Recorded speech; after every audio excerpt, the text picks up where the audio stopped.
வடகிழக்கு பருவமழையால் வெள்ள சேதம் வெள்ள சேதம் இல்லை, இந்த இயற்கை இந்த மழையினால் அதிகமான மழை பெய்த காரணத்தால் தமிழகம் முழுவதும் கிட்டத்தட்ட 13,000 ஹெக்டேர் அளவிற்கு நீரில் மூழ்கியிருக்கிறது. இதனுடைய தன்மையை துறையினுடைய அதிகாரிகள் மாவட்ட நிர்வாகமும் கண்காணித்து அதை கணக்கெடுக்கின்ற பணியை செய்து கொண்டிருக்கின்றார்கள். இந்த தஞ்சாவூர் மாவட்டத்தில் தஞ்சாவூரில் கிட்டத்தட்ட 947 ஹெக்டேர் அளவிற்கு நீரில் மூழ்கப்பட்டிருக்கிறது. இது மழை விட்ட பிறகு தண்ணீர் வடிகின்ற நிலையை பொறுத்து அது பயிரினுடைய பாதிப்பு கிட்டத்தட்ட 33% அளவுக்கு பாதிப்பு இருந்தால் அதற்கு உரிய நஷ்டஈடுகள் வழங்குவதற்கு அடிப்படை கணக்கெடுக்கின்ற பணி நடந்து கொண்டிருக்கிறது. ஆக இன்றைய தினம் இந்த உக்கடை கிராமத்தில் இங்கே வந்து பார்க்கும்பொழுது இந்த தண்ணீர் மழை பெய்த தண்ணீர் வடியாத காரணத்தால் இது போன்ற நிலை ஏற்பட்டிருக்கிறது. மற்ற பகுதியில் கிட்டத்தட்ட இந்த தமிழகத்தில் கிட்டத்தட்ட 13,749 ஹெக்டேர் அளவிற்கு நீரில் மூழ்கியிருக்கின்றது.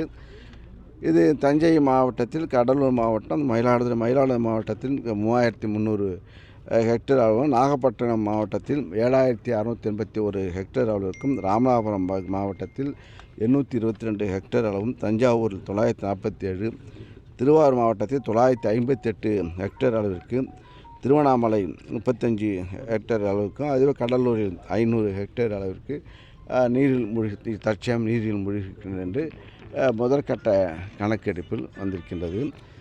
துறையுடைய வேளாண் துறை சார்ந்த அதிகாரிகளும் வருவாய்த்துறை சார்ந்த அதிகாரிகளும் அனைத்து துறையை சார்ந்த அதிகாரிகளும் இப்போது தமிழகம் முழுவதும் விவசாயிகளுடைய நிலையை உன்னிப்பாக கவனித்து கொண்டு கணக்கெடுக்கின்ற இருக்கிறார். அதுக்கு என்னென்ன முதற்கட்டமாக தேவை என்று முதல்வர்கள் எடுத்த நடவடிக்கை வருமுன் காப்போம் என்ற அடிப்படையில் முன்பாக இந்த பருவமழை தொடங்குவதற்கு முன்பாகவே மாவட்ட ஆட்சியர்களிடம் அழைத்து பேசி அதற்கு பிறகு இது போன்ற நடவடிக்கை எடுக்க வேண்டும் என்று அந்தந்த மாவட்டத்திலும் மாவட்ட ஆட்சியர்கள் இது போன்ற முன்னெச்சரிக்கை நடவடிக்கை எடுத்து கொண்டிருக்கிறார்கள். அதே போல் அதிகமான மழை பெய்தால் அவர்கள் பாதுகாப்பான இடத்தில் மக்களை தங்குவதற்கும் ஏற்பாடு செய்யப்பட்டிருக்கிறது.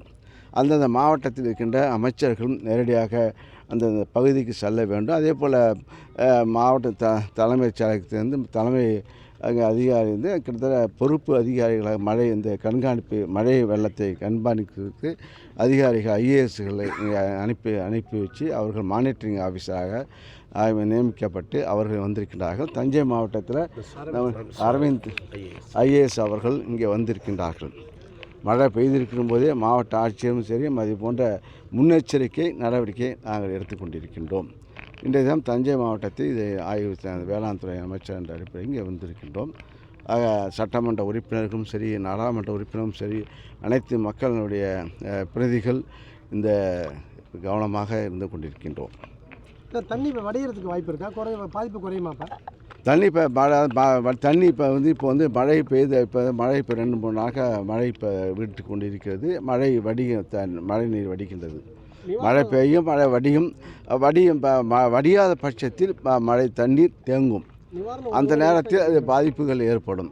இது போன்ற பயிர்கள் இது தண்ணி வடிஞ்சனா இந்த பயிரோட பாதிப்பு தன்மையிலேருந்து மீளக்கூடிய ஒரு வாய்ப்புகள் உண்டு. வடிகால் முறையாக தூர்வாரதான்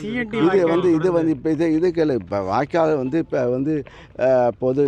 இது CND வாய்க்கால். இது கிராமத்து மக்கள் கிராமத்துடைய பராமரிப்பு இந்த செய்வார்கள். இந்த வாய்க்கால் CND வாய்க்கால் இப்போ முதல்வர்கள் பொறுப்பேற்ற பிறகு இந்த பட்ஜெட்டு வேளாண் துறைக்கு தனி பட்ஜெட்டு செய்யும்போது இந்த CND வாய்க்கால்கள் இதுவரையில் எந்த ஆட்சியும் தூர்வாரவில்லை. CND வாய்க்கால் பொறுத்தவரையில்.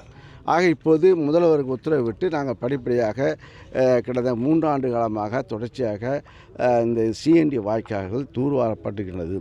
ஆக இந்த கிராமத்தில் அந்த வாய்க்கால் தூர்வாரவில்லை என்றால் இது CND வாய்க்கால்கள் தூர்வாருவதற்கு வேளாண் பொறியியல் துறை மூலமாக நடவடிக்கை எடுக்கப்படும்.